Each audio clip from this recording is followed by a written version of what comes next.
evening, and welcome to another Malcat Gin video.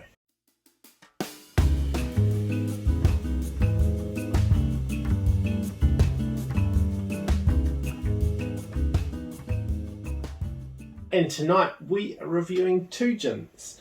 We were lucky enough to have a visit recently up to the National Distillery in Napier in the Hawke's Bay, and we had one of their tasting sessions.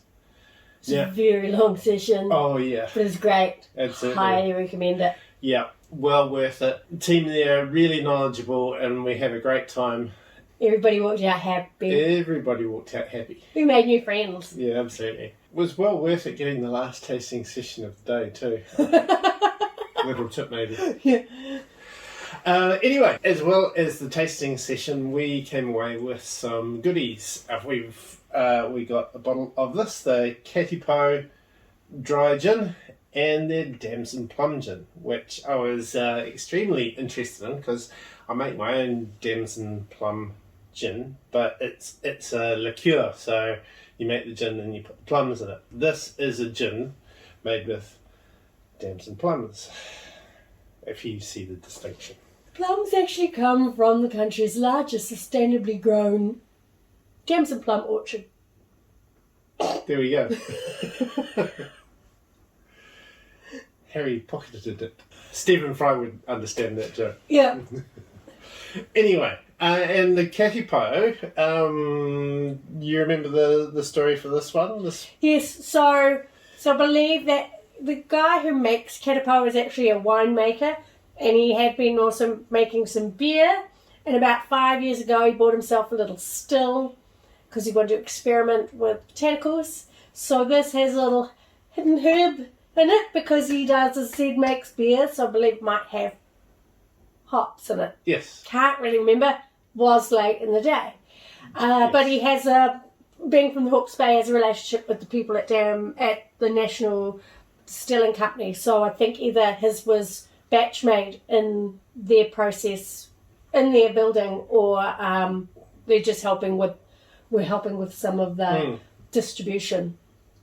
But, we're great working relationships up there with the other members of the distilling and the grape growing, etc. community up there, because they're a really, great area if you want to go and try some wine and try some gin and great food.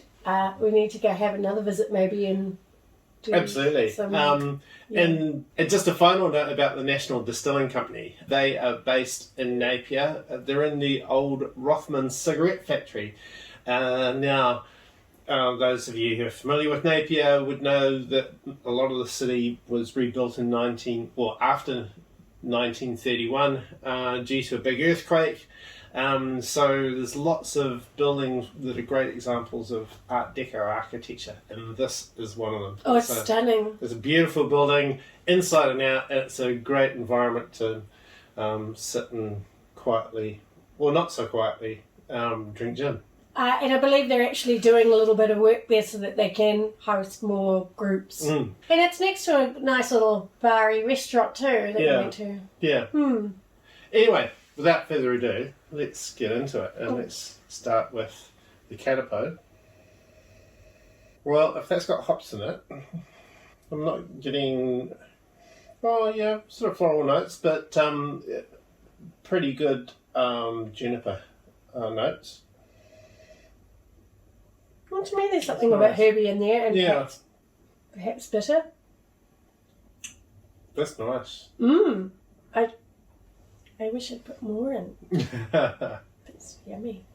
It is yummy. I'm a bit lost for words actually to describe that. Yeah. It's nice and clean flavours, really well balanced. That is a really good, kind of a slight twist on a classic dry gin. See, that would go really well in a martini. Oh, now I want a martini. It's also 44%. Oh, I like that a lot. Yeah. Yeah. It's good classic clean, dry. classic dry gin, but just with a little something in it. A little secret herb and spice. Yeah. Could we have found my new favourite gin? Who knows? Anyway, onto the Damsons. Oh, I can absolutely smell the Damson in there. Oh, that's lovely too, but in a really different way. Oh, should have water in between. Whoops. Plummy. Definitely a fruity smell. Almost. There's almost a slight marzipan, but in a good way. A smell to it. Quite sweet. Yeah, to me. well, especially Yeah. after the Katipō, Katipō. which is quite dry. And fruity. Yeah, berries and plums, and actually almost a cherry quality to it. Yeah, you're right. Stone fruit. Mm. Yum. Mm. Oh, yeah. Well, Mm. since you're going to finish that, oh, the G&T. Cheers. Oh, yeah. This one is also 44%, so you're not missing out on anything. Mm. In fact, you're getting a little extra. See, that's a lot smoother. You're right. It's a sweeter taste, but not overly sweet. Yeah, I mean, sometimes when we've had really sweet gins, what we'll do is say, well, we'd recommend having it with soda water, but this is okay with That's tonic. okay with tonic. Yeah, I like it with tonic. Ooh, what do you think you pair it with? I don't know. It's still definitely a gin though. So, you know, we've had a few gins that the juniper flavours overshadowed by whatever they've put in it. And that's not the case for this one. You know, I'll bang on about balance for ages, but I think, again, they've got the balance right. I'm going to bang on. Yeah. You can bang on all night if you like. Yeah, it's still unmistakably a gin. Really smooth. You get the berry, stone fruit qualities. Yeah, it's just a little bit sweet. Actually, even on the aftertaste, you get a little bit of cacao.